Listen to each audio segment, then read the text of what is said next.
हाय aspirants. सो आज अपने all state judiciary preparation में हम पढ़ने वाले हैं कॉन्स्टिट्यूशन का 6th लेक्चर, जहां पर मैं ड्वेल करूंगी आपके directive principles of state policy के साथ में। ठीक है, so welcome to the YouTube channel of judiciary gold. और स्टार्ट करते हैं अपन फटाफट से कि आज के टॉपिक्स और सब टॉपिक्स क्या है देख लेते हैं। ठीक है, सो सबसे पहले जो मेन टॉपिक है आज का हमारा वो है directive principles of the state policy. ठीक है, बहुत सारे लोगों ने ये नाम सुना है, पढ़ा भी होगा आप में से बहुत सारे लोगों ने, बट जिन्होंने नहीं भी पढ़ा है आज हम इसको बिल्कुल इन डेप्थ पढ़ने वाले हैं।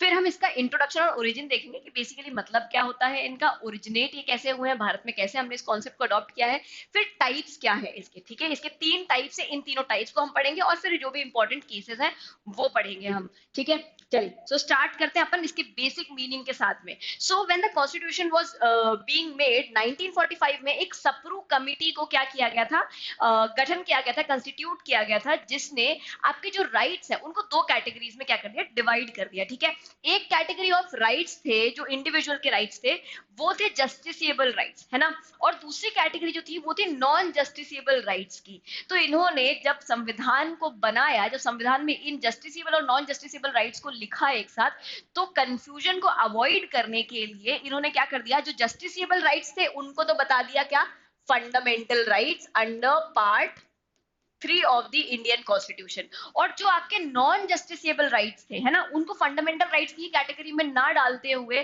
क्योंकि वहां डाल देते तो बड़ा कंफ्यूजन होता है कि यार कौन से वाले आपके जस्टिसेबल है, कौन से वाले नॉन जस्टिसेबल है। इन्होंने क्या कर दिया, इनको यहाँ पर डीपीएसपी के नाम से, पार्ट पार्ट 4 में डाल दिया। ठीक है, और इस तरीके से हमारे कॉन्स्टिट्यूशन में since the very beginning we had DPSPs. ठीक है, फंडामेंटल ड्यूटीज बाद में ऐड की गई थी, DPSPs are always there in the fundamental in the constitution. क्यों? क्योंकि सप्रू कमिटी ऑलरेडी ये बात सजेस्ट कर चुकी थी कि देखिए 2 कैटेगरी ऑफ राइट्स हम लोगों को दे रहे हैं, जिनमें से कुछ जस्टिसेबल है, कुछ जो है क्या है, नॉन जस्टिसेबल है, और नॉन जस्टिसेबल्स को हमने डीपीएसपी की कैटेगरी में डाल करके कॉन्स्टिट्यूशन को पूरा कर दिया। Now they were enumerated in the instrument of the instructions in the Government of India Act. अगर हम देखें तो इसका बहुत अर्ली एक सिग्निफिकेंस या इसका बहुत अर्ली एक मेंशन आपके कहां पर था, गवर्नमेंट ऑफ इंडिया एक्ट 1935 में। As I mention, government of India act पढ़ाते टाइम पे जब मैं कॉन्स्टिट्यूशनल हिस्ट्री बता रही थी कि ये बहुत ही इंपॉर्टेंट एक्ट था और बहुत ही ब्रॉडली बनाया हुआ एक्ट था, है ना, मतलब पूरा आप कह सकते हैं कि बहुत एग्जॉस्टिव तरीके से बनाने की कोशिश करी गई थी, बहुत लंबा चौड़ा एक्ट था। ठीक है, जितना हमारा आज का प्रेजेंट डे कॉन्स्टिट्यूशन लगभग उतना ही बड़ा था, और हमने काफी फीचर्स इस एक्ट में से भी उठाए अपने संविधान के लिए। सो यहाँ पर गवर्नमेंट ऑफ इंडिया एक्ट 1935 में एक इंस्ट्रूमेंट ऑफ इंस्ट्रक्शंस था, और इस इंस्ट्रूमेंट ऑफ इंस्ट्रक्शंस, जैसे कि नाम से ही क्लियर है ना, it was an instrument of instructions. Instructions मतलब इंस्ट्रूमेंट मतलब डॉक्यूमेंट ऑफ इंस्ट्रक्शंस, मतलब कुछ आपको नसीहतें दी गई है, कुछ इंस्ट्रक्शंस दिए गए हैं जो किसको ध्यान में रखना है, जो गवर्नमेंट को ध्यान में रखते हैं, स्टेट को ध्यान में रखते हैं पॉलिसी फ्रेम करते समय। ठीक है, उसके बाद में दिस सीक टू एस्टैब्लिश, अगर हम बात करें कि क्या इनका ऑब्जेक्टिव है, अगर ये नॉन जस्टिसेबल ही है तो फिर इन्हें दिया ही क्यों गया है आपके संविधान के अंदर, तो उसका एक बहुत मेजर रीजन है कि हमने जब डेमोक्रेसी की बात करी है ना, जब हमारे कॉन्स्टिट्यूशन मेकर्स ने डेमोक्रेसी की बात करी, उन्होंने कहा कि देखो यार, अगर आप एक देश को सही मायनों में डेमोक्रेटिक नेशन बनाना चाहते हो, अगर आप उसको सही मायनों में एक अच्छा देश बनाना चाहते हो, है ना, तो आपको क्या करना पड़ेगा, आपको सिर्फ पॉलिटिकल डेमोक्रेसी एस्टैब्लिश करके काम नहीं चलने वाला। पॉलिटिकल डेमोक्रेसी तो आपने एस्टैब्लिश कर ली कि अडल्ट सफरेज है ना, उसके बाद में आप वोट डाल रहे हैं, everybody is given a single vote, लोगों की गवर्नमेंट है, लोग अपना प्रतिनिधि चुन रहे हैं, but that would not be sufficient. क्यों? क्योंकि इकोनॉमिक और सोशल डेमोक्रेसी अगर नहीं हुई, मतलब यहाँ अगर बराबरी नहीं हुई लोगों की, यहाँ सबको एक ही जैसा अधिकार नहीं मिला, तो हम एज अ नेशन एक पॉलिटिकल डेमोक्रेसी तो एस्टैब्लिश हो जाएंगे, बट हम एक सक्सेसफुल स्टेट या वेलफेयर स्टेट नहीं बन पाएंगे। तो हमारे स्टेट को वेलफेयर स्टेट बनाने की तरफ ये एक कदम था हमारे कॉन्स्टिट्यूशनल मेकर्स का। ठीक है, चलो अब आगे चलते हैं, इसके बारे में और आगे की तरफ देखते हैं और क्या चीजें हैं। अगर हम बात करें आज के दिन, तो हमारे संविधान के part 4 which constitute of article 36 to 51 हमारे डीपीएसपी सारे के सारे मेंशन्ड है। ठीक है, and just keep it in mind that DPSPs are non justiciable, यानी कि they are not enforceable just by the way of the constitution. ठीक है, and when I say just by the way of constitution, इसका मतलब ये है कि क्योंकि संविधान में आपको एक डीपीएसपी दिया है, इसका मतलब ये नहीं कि आप कोर्ट का दरवाजा खटखटा दे उसकी एनफोर्सेबिलिटी के लिए। आप कोर्ट का दरवाजा सिर्फ तभी खटखटा पाएंगे जब उस डीपीएसपी के साथ में अलाइंड एक एक्ट भी हो, एक स्टेट्यूट भी हो, एक पार्लियामेंट का एक्सक्लूसिवली एनैक्ट किया हुआ कानून भी हो। ठीक है, चलिए फिर ये डीपीएसपी जो है आपके, हमने कहां से बोरो के, आयरलैंड के कॉन्स्टिट्यूशन से, ठीक है। हमने आयरलैंड के कॉन्स्टिट्यूशन यानी कि आयरिश कॉन्स्टिट्यूशन से इनको बोरो किया था, और आयरलैंड ने खुद भी डीपीएसपी का कॉन्सेप्ट कहां से बोरो किया था, आपके स्पैनिश कॉन्स्टिट्यूशन से बोरो किया हुआ था। Clear? Now DPSPs are the ideals which are meant to be kept in mind by the state when it formulates policy and enacts law, and therefore they are called the novel features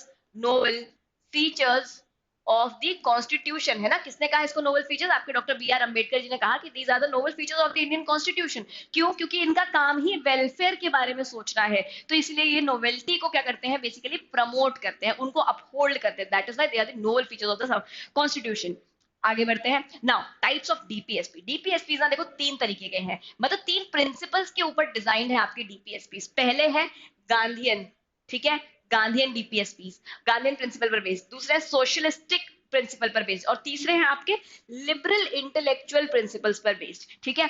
अब यहाँ पर examples दिए हुए जैसे ग्राम पंचायत होगा, आपका cooperative society हो गया, कॉटेज इंडस्ट्रीज हो गया, ये सब आपके महात्मा गांधी के द्वारा या उनके प्रिंसिपल्स पे, उनके थॉट प्रोसेस पर, उनकी आइडियोलॉजी पर बेस्ड आपके क्या है डीपीएसपीज है। 48 हो गया। अब 48 जो है वो पार्शियली आपका इंटेलेक्चुअल लिबरल इंटेलेक्चुअल डीपीएसपी भी है, और पार्शियली आपका गांधीयन डीपीएसपी भी है। क्योंकि जहां पर हम काउ स्लॉटर को रोकने की बात करते हैं वो सोच थी गांधी जी का, और जहां पर हम आज की तारीख में जो अपग्रेडेड और मॉडर्नाइज्ड एनिमल हस्बेंड्रीज को एस्टैब्लिश करने की बात करते हैं, वो एक मॉडर्न और एक लिबरल इंटेलेक्चुअल प्रिंसिपल है।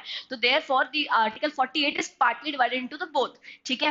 वैसे ही आर्टिकल 43 हो गया, जैसे आपका कॉटेज इंडस्ट्री की भी बात करता है और साथ में आपके दूसरी चीजों की भी बात करता है। तो इसलिए जो कॉटेज इंडस्ट्री वाला पोर्शन है वो कहाँ पे आता है, वो आपका गांधीयन फिलोसफी का पार्ट है। क्लियर? चलिए, तो इनको एक बार देख लीजिएगा ब्रीफली। बाकी जो इनमें से इंपॉर्टेंट आर्टिकल्स है वो मैं आपको आगे बताती जाऊंगी, कौन कौन से ड्यूटीज है जो इंपॉर्टेंट है, जिनमें से अक्सर प्रश्न बनते हैं, क्वेश्चंस बनते हैं, ठीक है। प्री के पर्सपेक्टिव से देखो ये बहुत इंपॉर्टेंट है। क्यों? क्योंकि प्री में अक्सर ऑब्जेक्टिवली किसी भी आर्टिकल को उठा लेना बहुत आसान होता है। मेंस में जहां हम बात करेंगे वहां पर हो सकता है एक आपका शॉर्ट नोट या एक कम मार्क्स का एक क्वेश्चन वहां से बन जाए, जो डीपीएसपी के बारे में पूछता हो आपसे, उनकी जस्टिसबिलिटी के बारे में पूछता हो आपसे, या उसके रिलेटेड कौन से कॉन्सेप्ट है जो तीन प्रिंसिपल्स पर बेस्ड हैं, आपसे शायद वो पूछ ले, तीन थियरीज पर बेस्ड है वो पूछ ले, या फिर एक और टॉपिक है जो मेंस के पर्सपेक्टिव से पूछा जाता है, जिसको मैं आगे ड्वेल करूंगी। सो कम लेट अस सी। अब 39A जो है ना हमारा फ्री लीगल एड, जो हमें फ्री लीगल एड, या जो आपने देखा होगा डिस्ट्रिक्ट कोर्ट्स में डालसा होता है ना, डिस्ट्रिक्ट लीगल सर्विस अथॉरिटी, उसके बाद में आपका legal service authority act, NALSA national legal service authority, ये सब कहां से बने हैं, इन सब को बनाने की पावर कहां से मिली है, तो वो सब बने हैं यहां से। They originate from this very article, जहां पे हमने आर्टिकल 39A में ये कह दिया था कि देखिए ये कुछ ऐसे प्रिंसिपल्स हैं जो आपको, जो गवर्नमेंट को कोशिश करना चाहिए एनफोर्स कराने की तरफ, और गवर्नमेंट को लगा कि हाँ ये एक्चुअली बहुत इंपॉर्टेंट है, इनके ऊपर हम कॉम्प्रोमाइज नहीं कर सकते, इसलिए इन्होंने क्या करते हैं कानून भी बना दिया ताकि लोग जो है एनफोर्स करा सके। फ्री लीगल एड होता क्या है, कोई भी ऐसा व्यक्ति, गरीब व्यक्ति, आपका इंडिजेंट व्यक्ति, कोई भी ऐसा व्यक्ति जो असमर्थ है लीगल हेल्प लेने में, है ना, अपना कोर्ट केस लड़ने में, उसको फिनेंशियल हेल्प प्रोवाइड करना। फिनेंशियल हेल्प कैसे? आप पैसा नहीं देते हो, आप डिस्ट्रिक्ट कोर्ट के अंदर, हर एक डिस्ट्रिक्ट कोर्ट के अंदर क्या होते हैं, आपके एडवोकेट्स होते हैं जो कि एनरोल्ड होते हैं लीगल सर्विस में, ठीक है, और लीगल एड डिपार्टमेंट में। यही लीगल एड के जो एडवोकेट्स हैं उनका एक पूरा एक लिस्ट होती है, जो वो डिपार्टमेंट डालसा जो है वो पूरा का पूरा क्या करता है, मेंटेन करता है। और डालसा जैसे उनके पास केस आते हैं, depending on the facts of the cases and depending upon the circumstances और depending upon the gender of the party, वो क्या करते हैं, एक किसी एडवोकेट को जो उन्हें सबसे ज्यादा सूटेबल लगता है उसे वो केस अलॉट कर देते हैं,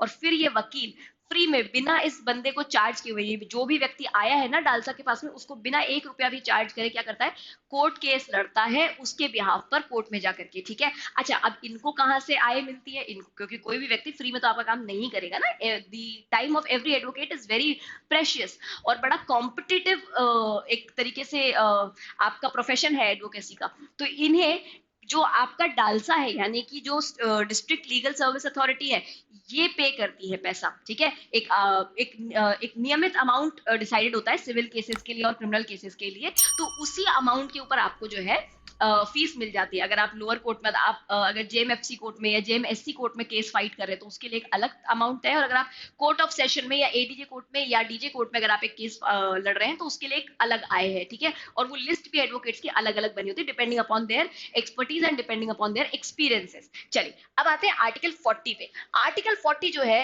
वो बात करता है विलेज पंचायत को ऑर्गेनाइज करने की। As I said earlier also while I was teaching you the 3 forms of government, तो मैंने वहां पर आपको ये बताया था कि जब सेलियंट फीचर्स हम पढ़ रहे थे कि 3 टियर गवर्नमेंट है हमारे यहाँ पर, तो देखिए गवर्नेंस के टूल्स जो है ना, दो तो हमने इजाद किए थे। एक जो था हमारे पास लोकल गवर्नेंस का टूल, वो आपके इंडिया के अंदर ऑलरेडी था, विच वाज पंचायत। ये सेल्फ गवर्नेंस का एक क्या है तरीका था, जिसको गांधी जी चाहते थे कि it should primarily become a part of the proper concrete government, है ना, और वो चाहते थे कि ये गवर्नेंस का एक कॉन्क्रीट टूल होना चाहिए। सो देयरफॉर ये हमारे पास क्या है, आर्टिकल 40 के माध्यम से इस डीपीएसपी को या इस प्रिंसिपल को स्टेट की पॉलिसीज में इंक्लूड करने की बात गांधी जी ने करी थी। फिर बात करते हैं हम आगे 42nd आर्टिकल। ठीक है, आर्टिकल 42 क्या कहता है? It talks about making provisions for just and human conditions of work and maternity relief। ठीक है, कोई भी वर्कर जो आपके यहाँ काम कर रहा है उसके लिए उसके लिए आपको क्या प्रोवाइड करना है? Just and human conditions provide करनी है। ऐसा नहीं है कि आप उससे इतना काम करा रहे हैं। हम देखते हैं ना 9 से 12 का, सॉरी 9 से 5 का टाइम है ऑफिस का, 8 आवर्स शिफ्ट है, ठीक है, आपके वेजेस तय है। ये सब क्यों है ऐसा? क्योंकि आप अगले को ऐसे कंडीशंस में काम नहीं करा सकते हैं जहां उसकी बॉडी कोलैप्स हो जाए, जहां उसकी mental health, physical health collapse हो जाए। ठीक है, तो इसीलिए ये आर्टिकल हमें बताता है इसी चीज के बारे में कि आप काम करवाते हैं, एम्प्लॉय करते हैं लोगों को, that is not a problem, but आप उन्हें इन तरीके की कंडीशंस में रखिए जहां पर उनकी हेल्थ कॉम्प्रोमाइज ना हो जाए। और उसी के साथ में एक एडिशनल पॉइंट है यहाँ पर मेटर्निटी रिलीफ, है ना। मेटर्निटी रिलीफ क्या है? जहां पर आपको महिलाओं को प्रेगनेंसी के दौरान क्या देना पड़ेगा? पेड लीव देनी पड़ेगी, है ना, पेड लीव। तो पहले तो क्या होता था कि कुछ कंपनीज थी जो चाहती तो वो पेड लीव दे सकती थी, ठीक है, महिलाओं को। लेकिन अब इसकी वजह से होता क्या है कि कई बार कोई भी एम्प्लॉयर जो है वो औरतों को इंडक्ट करने से ही डरता है। उसके पीछे रीजन बहुत सिंपल है कि यार अगर ये महिला कल को प्रेग्नेंट होती है या मैरिड महिलाओं को इंडक्ट करने से थोड़ा सा पीछे हटता है, क्योंकि अगर इनको इंडक्ट करेंगे इनको मेटर्निटी रिलीफ देना पड़ेगा, है ना, मेटर्निटी बेनिफिट देना पड़ेगा, इनको छुट्टियां देनी पड़ेगी, छुट्टियों के दौरान इनको आपको पेमेंट भी करना पड़ेगा, सैलरी भी देनी पड़ेगी। तो वहां पर एम्प्लॉयर के लिए बड़ा एक लॉस वाला चीज हो जाती है। ठीक है, तो कोर्ट ने हमारे पार्लियामेंट ने क्या किया? मेटर्निटी बेनिफिट एक्ट भी क्या कर दिया? साथ में ऐड कर दिया कि भाई ये मेटर्निटी रिलीफ जो है ना, ये ऑप्शनल ना बचे, ये मैंडेटरी ही हो जाए कि हर एक एम्प्लॉयर को अपने ऑफिस में काम करती हुई महिला को अगर उसे जरूरत है तो क्या दे? मेटर्निटी बेनिफिट दे, मेटर्निटी रिलीफ दे, ताकि वो अपने प्रेगनेंसी को in a healthy way carry forward कर पाए। क्लियर? चलिए अब आते हैं आर्टिकल 43 पे, जो कहता है living wages etcetera for the workers. और इसी के अंदर आपके और भी बहुत सारी चीजें आती है, अगर आप इसे डिटेल में देखेंगे तो ये एक है जहाँ जो आपका गांधीयन और आपका लिबरल इंटेलेक्चुअल दोनों ही प्रिंसिपल के ऊपर बेस्ड आपका एक आर्टिकल। फिर है 43B जो प्रमोशन ऑफ कोऑपरेटिव सोसाइटीज के बारे में बात करता है। फिर है यूनिफॉर्म सिविल कोड यूसीसी, जो कि बहुत ज्यादा डिस्कशन में रहा है पिछले पूरे के पूरे साल और काफी सालों से। ठीक है, सो यूसीसी जो है वो एक अपने आप में बहुत इंपॉर्टेंट एक डीपीएसपी है, जो क्या बात करता है? जो बात करता है सिविल लॉज में यूनिफॉर्मिटी लेकर के आने की। देखिए जब अंग्रेज गए तो वो 2 सेट ऑफ कानून हमारे लिए छोड़ करके गए। ठीक है, एक थे क्रिमिनल लॉज जो कि यूनिफॉर्म थे, यानी कि इररिस्पेक्टिव ऑफ योर रिलीजन आपके ऊपर सीआरपीसी आईपीसी समान तरीके से क्या होता है? एप्लीकेबल होता है। लेकिन एक थे पर्सनल लॉज, उन पर्सनल लॉज को अंग्रेजों ने टच करने से थोड़ा सा क्या किया? अपने आप को बचाया, क्योंकि उन्हें पता था कि यहाँ लोगों के इमोशंस हर्ट हो सकते हैं। और उन्हें मेजरली कोई फर्क भी नहीं पड़ा था इस बात से कि एक हिंदू कैसे शादी करता है और एक मुसलमान कैसे शादी करता है, किसको कैसे तलाक मिलता है, कैसे रीमैरिज होती है। ठीक है, तो इसीलिए इन्होंने पर्सनल लॉ को टच करने की कोशिश ही नहीं करी। लेकिन जब भारत आजाद हो रहा था तो बी आर अम्बेडकर जी ने हिंदू कोड बिल के लिए बहुत इंसिस्ट किया, and therefore we got the Hindu code bill. और हिंदू कोड बिल आने की वजह से हमारा जो हिंदू लॉ है वो काफी हद तक क्या हो गया? कोडिफाई हो गया। और जो कोडिफाई भी हुआ है वो काफी हद तक आपके जो बाकी के यूनिफॉर्म लॉज थे उनसे मेल खाता हुआ है। लेकिन अभी भी कुछ लॉज जैसे मुस्लिम लॉ है वो एकदम अनकोडिफाइड है और वो ऑल टुगेदर बहुत डिफरेंट है, बिल्कुल, है ना, हिंदू लॉ से या किसी भी हमारे कोडिफाइड लॉ से बहुत अलग चीज फॉलो करता है।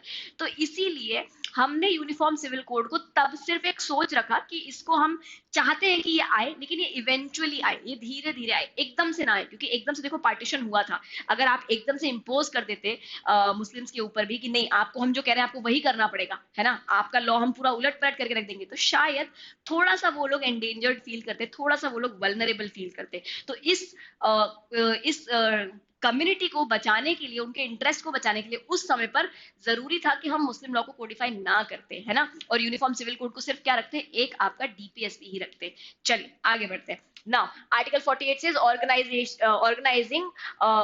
Of agriculture and animal husbandries, ठीक है, इसी के अंदर काउ स्लॉटर वगैरह करने को भी, मिल्च एनिमल्स को स्लॉटर करने को मना किया गया है आपके, लेकिन अगेन डीपीएसपी है तो एनफोर्सेबल नहीं है, ठीक है, उसके लिए कुछ कई सारे लॉज भी हैं जो फिर आप उन चीजों को, काउ स्लॉटर वगैरह को एनफोर्सेबल बना देते हैं, but again it is partly based on Gandhian principle and partly based on the liberal intellectual principle. Then we have article 50 which is very important, है ना, कई बार article 50 के बारे में पूछ लिया जाता है, जो बात करता है separation of judiciary and executive। देखिए 3 पिलर्स हैं डेमोक्रेसी के, parliament, legislature, executive and the judiciary, और इन तीनों को अलग अलग रखना बहुत जरूरी है, और सबसे ज्यादा जरूरी है कि जुडिशरी और एग्जीक्यूटिव को अलग रखा जाए अगर आप चाहते हैं कि इन दोनों के बीच में मतभेद ना हो, इन दोनों के बीच में कोई भी ऐसी कोई सुसंगत ना हो जो कि डेमोक्रेसी के लिए हानिकारक हो, है ना, ऐसा ना हो कि ये अंदर अंदर कुछ तो भी इस तरीके से काम कर रहे हो जो कि डेमोक्रेसी के लिए हानिकारक हो, है ना, इसलिए इन दोनों का काम अलग अलग, ना जुडिशरी एग्जीक्यूटिव के काम में इंटरफेयर करती है, ना एग्जीक्यूटिव जुडिशरी काम में इंटरफेयर करती है, इनको प्योरली सेपरेट आउट किया हुआ है आर्टिकल 50 के माध्यम से। फिर है आपका आर्टिकल 51 जो promotion of international peace and security की बात करता है।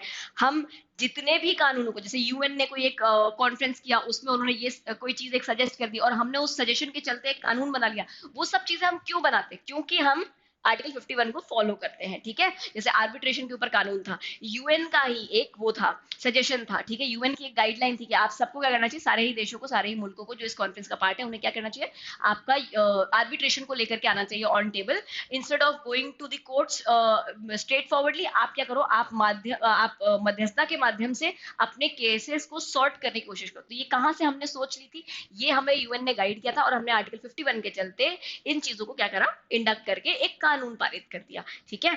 चलिए आगे चलते हैं। अब हम आते हैं एक बहुत इंपॉर्टेंट टॉपिक, जैसे कि मैंने कहा था कि ये टॉपिक इंपॉर्टेंट है, वहां स्क्रीन पर नहीं था।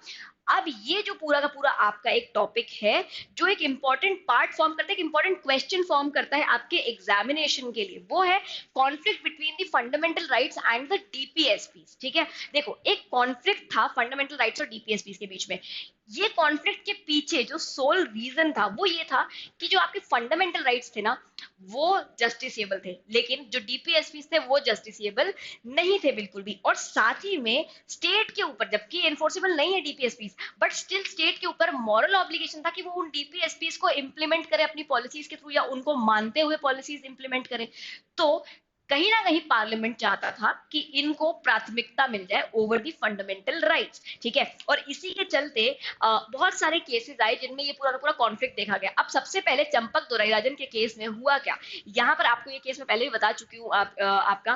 तो इस केस के अंदर सबसे पहले फंडामेंटल राइट शैल प्रिवेल, ये बात जो है आपकी एक तरीके से कह दी गई, एंड ये भी कह देगा कि डीपीएसपी जो है ना, दे आर बेसिकली सब्सिडरी, ठीक है। चंपक दोराईराजन ने क्या कहा कि आपके जो फंडामेंटल राइट्स हैं वो क्या है, मैं लिखी देती हूँ नाम यहाँ पे, चंपकम दोराईराजन। यहाँ कहा गया कि फंडामेंटल राइट्स जो है they are superior and the DPSPs are basically subsidiary to the fundamental rights, ठीक है। तो अब इस बात से कहीं ना कहीं देखिए, जब भी कोर्ट का एक वर्डिक्ट आता है ना, और अगर वो वर्डिक्ट कहीं ना कहीं पार्लियामेंट की पावर कम कर रहा होता है तो पार्लियामेंट करता है क्या, रिटेलिएट। तो पार्लियामेंट ने यहाँ पर भी रिटेलिएशन करते हुए first constitutional amendment act, fourth constitutional amendment act और सेवेंथ कॉन्स्टिट्यूशनल अमेंडमेंट एक्ट लेकर के आया, और इन अमेंडमेंट्स के थ्रू इसने बहुत सारे चेंजेस करने की कोशिश करी, जिनमें से कुछ जो चेंजेस थे वो बेसिकली क्या करते थे, आपका डीपीएसपी को सुपीरियर बना देते थे, ठीक है। इन्होंने डीपीएसपी को इंप्लीमेंट करने के लिए आपकी ये तीनों अमेंडमेंट्स लेकर के आए थे, है ना। Then we got Golaknath case, यहाँ मैं लिख देती हूँ एक order, first, fourth and seventh constitutional amendment act, है ना। अब चंपक दोराईराजन में एक बात याद रखना, यहाँ पर 2-3 बातें कही गई थी। पहली बात तो ये थी कि फंडामेंटल राइट जो है वो क्या करेंगे, प्रिवेल करेंगे, डीपीएसपीस हमेशा सब्सिडरी रहेंगे, और साथ में ये भी कहा था कि फंडामेंटल राइट्स जो है ना वो अमेंडेबल है। एक चीज उन्होंने ये जरूर कह दी थी कि फंडामेंटल राइट्स आर अमेंडेबल, ये तो कहा कि फंडामेंटल राइट सुपीरियर है, बट ये भी कह दिया कि फंडामेंटल राइट्स आपके क्या है, अमेंडेबल है। तो इन्होंने पार्लियामेंट ने एक ये अमेंडमेंट लाते हुए डीपीएसपी के एनफोर्समेंट के लिए कुछ कानून बता दिए, है ना। और उसके बाद में फिर हमारे पास में आया जो जो आपके ये अमेंडमेंट्स है ना, ये बेसिकली फंडामेंटल राइट्स को अमेंड करना या उनको एब्रोगेट करना अलाउ कर देते थे, ठीक है। क्योंकि चंपकम दोहराई राजन में ये बात ऑलरेडी आ चुकी थी कि फंडामेंटल राइट्स आपके अमेंडेबल है, तो इन्होंने कहा ठीक है कर देते हैं अमेंड। इन्होंने इस तरीके इसके माध्यम से क्या कर दिया, फंडामेंटल राइट्स को अमेंड करना चालू कर दिया। फिर आपका आया आईसी गोलकनाथ का केस। मैं पूरे पूरे नाम नहीं लिख रही हूँ क्योंकि यहाँ पर स्पेस कम है, ठीक है। ये केसेस बहुत फेमस है, आप लोग जानते होंगे, अगर नहीं भी जानते तो अगर आप इतना भी टाइप करेंगे आईसी गोलकनाथ केस टाइप करेंगे, आपको पूरा का पूरा साइटेशन मिल जाएगा नेट के ऊपर, ठीक है। सो अगर जो भी बच्चे को लग रहा है कि ये इनसफिशिएंट है, आप वहां से नोट कर सकते हैं। देन आईसी गोलकनाथ केस के अंदर आपका वापस से एक वर्डिक्ट आया और उस वर्डिक्ट ने कहा कि भाई फंडामेंटल राइट्स को मत छुओ, fundamental rights are not amendable, ठीक है। ये सैक्रोसैंक्ट है, इनको बिल्कुल मॉडिफाई करने की प्रयास ना किया जाए। और इस बात से आपका पार्लियामेंट हो गया भयंकर ऑफेंड, और पार्लियामेंट ने लेकर के आया 24th constitutional amendment act and 25th constitutional amendment act, ठीक है। दो अमेंडमेंट एक्ट यहां से लेकर के आ गए जिन्होंने बेसिकली ये बात कही कि fundamental rights can be abridged and they also, इन्होंने 24th कॉन्स्टिट्यूशनल अमेंडमेंट एक्ट जो है, मैं आपको बेसिक स्ट्रक्चर समझाते टाइम और डिटेल में समझाऊंगी। इस अमेंडमेंट ने इस अमेंडमेंट ने बेसिकली क्या किया, आर्टिकल 13 और आर्टिकल 368 के अंदर एक चेंज कर दिया, ठीक है। और वो चेंज क्या था, उस चेंज के थ्रू इन्होंने प्रत्यक्ष रूप से कह दिया कि देखो फंडामेंटल राइट्स जो है ना, they are amendable by the constitutional amendment act because constitutional amendment act is not a law, ठीक है। और आर्टिकल 13 क्लॉज 1 एंड 2 सिर्फ लॉ को मना करते हैं, वो क्या कहते हैं कि कोई भी लॉ फंडामेंटल राइट के अगेंस्ट नहीं हो सकता, ठीक है। और लॉ और कॉन्स्टिट्यूशनल अमेंडमेंट एक्ट एक है ही नहीं, तो कॉन्स्टिट्यूशनल अमेंडमेंट एक्ट जरूर कर सकता है फंडामेंटल राइट को अब्रिज, ठीक है। Then further what happened, they also brought, इसके साथ में एक सेक्शन 31C ऐड किया गया आपके कॉन्स्टिट्यूशन के अंदर, ठीक है। अब 31C क्या था, 31C जो है वो काफी एक बवाल लाने वाला आपका आर्टिकल था, है ना। क्या कहता है 31C, यहां देखना। आर्टिकल 31C से saving of law giving effect to certain directive principles, ठीक है। ये बेसिकली कुछ लॉज को सेव करता है, एक सेविंग क्लॉज की तरह काम करता है। ये उन लॉज को सेव करता है जो डीपीएसपी को एनफोर्स कराने के लिए लाए गए हैं, ठीक है। जैसे कि notwithstanding anything contained in the article 13, no law giving effect to the policy of the state towards securing all or any of the principles laid down in part 4, इतने पार्ट को मैं ब्रैकेट कर रही हूं, ठीक है, shall be deemed to be void on the ground that it is inconsistent or takes away or abridges any right conferred by Article 14 or Article 19, and no law containing such a declaration that is for giving effect to the such policy shall be called in question in any court on the ground that it does not give effect to such policy, ठीक है। अब इसके दो भाग वापस से divide कर दे रही हूं मैं, ये एक पार्ट है, मैं अलग पेन से मार्क कर देती हूँ, ये रहा एक पोर्शन, ठीक है, और ये रहा आपका दूसरा पोर्शन, ठीक है। तो अब जब बात आई इसकी, तो वापस से एक लिटिगेशन आया, है ना। और उस लिटिगेशन के अंदर जिसका नाम था, बहुत ही फेमस केस आपका केशवानंदा भारती केस, है ना। 31C दो पार्ट्स में, एक कहता है कि फंडामेंटल राइट्स जो है उनको अब्रिज किया जा सकता है, मतलब बेसिकली 31C ने कहा कि देखिए अगर आपको डीपीएसपी को एनफोर्स कराना है तो स्टेट जो है डीपीएसपी को एनफोर्स कराते समय आर्टिकल 14 और आर्टिकल 19 को अब्रिज कर सकता है। आप ये नहीं कह पाएंगे, कोई भी इस बात कोर्ट में जाके उस लॉ को चैलेंज नहीं कर पाएगा कि देखिए यार ये पॉलिसी जो है आर्टिकल 14 या आर्टिकल 19 का क्या है, अब्रिजमेंट है, क्लियर। एक तो बात उन्होंने ये कही। दूसरा उन्होंने कहा कि ऐसी कोई भी पॉलिसी जो स्टेट लेकर के आता है उस पॉलिसी को भी क्वेश्चन नहीं किया जाएगा कि वो पॉलिसी अपना ऑब्जेक्टिव पूरा करती है या नहीं करती है। तो केशवानंद भारती के केस में, in the case of Kesavananda Bharati, the supreme court gave a verdict and in that case the supreme court said कि देखो ये जो फर्स्ट वाला पोर्शन है ना, ये तो हम चलो फिर भी अलाउ करते हैं, ये सेकंड वाला पोर्शन स्ट्राइक ऑफ करो, है ना। उन्होंने क्या कर दिया, नहीं ये सेकंड पोर्शन तो बिल्कुल भी हम मानते ही नहीं है, इस पोर्शन को हम नहीं मानेंगे, दिस शुड बी स्ट्राइक्ड ऑफ। इन्होंने इस पूरे पोर्शन को स्ट्राइक ऑफ करने की बात करी, उन्होंने कहा ये क्या है, unconstitutional, the second part is unconstitutional, the first part is still constitutional, ठीक है। बट अब देखना, जब ओरिजिनली ये आया था ना, ये वाला फ्रेज मैंने यहाँ मार्क किया हुआ है, ये जब ओरिजिनली आपका कॉन्स्टिट्यूशन आया था तो उस समय पर यहाँ पर सारी डीपीएसपी की बात नहीं हुई थी, यहाँ बात हुई थी सिर्फ कौन सी डीपीएसपी की, 39B एंड 39C, ठीक है। आर्टिकल 39 के अंदर 39 बी और 39 सी ऐसे 5 क्लॉजेज हैं ए से लेके एफ तक, जिनमें से बी और सी के एनफोर्समेंट के रिगार्डिंग बात हुई थी। शायद ये पेन दिख नहीं रहा है, मैं दूसरे पेन से लिख देती हूँ।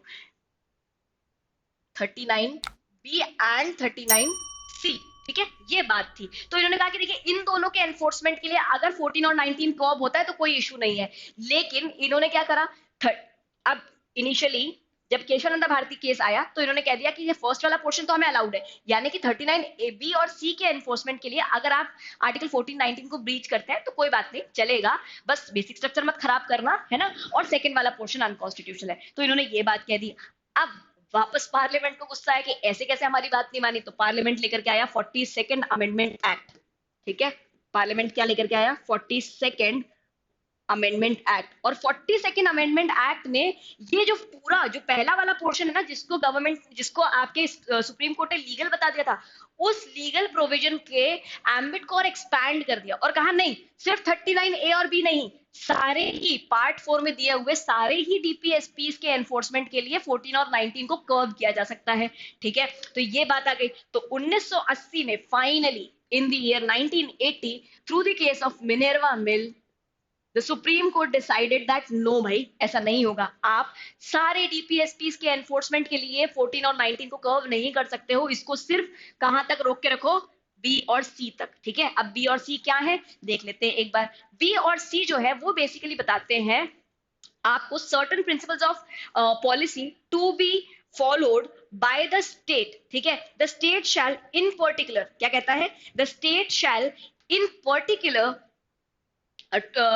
in particular direct its policies towards securing, मैंने सारे पॉइंट्स नहीं लिए, सिर्फ बी और सी ही लिया है ना, that the ownership and control of the material resources of the community are so distributed as best to subserve the common good। पहला क्या है कि भाई जितनी भी मटेरियल रिसोर्सेज है ना, उन सबको इस तरीके से डिस्ट्रीब्यूट किया जाए, इस तरीके से बांटा जाए कि क्या हो सके, सबका कॉमन गुड सर्व हो सके। और दूसरा कहता था that the operation of economic system does not result in the concentration of wealth, यानी कि ऐसा ना हो पूरा धन संपत्ति सब कुछ सारी वेल्थ जो है वो किसी एक परिवार, किसी एक व्यक्ति के फेवर में, एक व्यक्ति के पास ही आकर के क्या हो जाए, इकट्ठा हो जाए, कॉन्सेंट्रेट हो जाए, ठीक है। तो ये दो प्रिंसिपल्स है। और सुप्रीम कोर्ट ने अपने केस मिनर्वा मिल वाले में यही कहा कि देखो आप जो है ना सारे डीपीएसपीस के लिए मत करो आर्टिकल 14 और 19 को कर्व, लेकिन इन दोनों के लिए आप क्या कर सकते हो, 14 और 19 को कर्व कर सकते हो। और यहीं तक बात इन्होंने रोक दी। और साथ में कोर्ट ने एक और डायरेक्शन दिया स्टेट को भी और जुडिशरी को भी कि देखिए आपका जो फंडामेंटल राइट्स और डीपीएसपीस है ना, they are the bedrock foundation of the democracy और ऑफ द कॉन्स्टिट्यूशन। क्या कहा उन्होंने कि the constitution of India lays on the bedrock of the balance between DPSPs and the fundamental rights, है ना, कि अगर आप डीपीएसपीस और फंडामेंटल राइट्स के बीच में एक बैलेंस स्ट्राइक कर पाते हैं तो ही हमारा संविधान उसके ऊपर स्थिर रह पाएगा। अगर आप दोनों में से एक को भी ऊपर नीचे लाने की कोशिश करेंगे तो कॉन्स्टिट्यूशन का जो सार है या कॉन्स्टिट्यूशन का जो जिस्ट है, जो उसका बेसिक एसेंस है, वो पूरा का पूरा खराब हो जाएगा।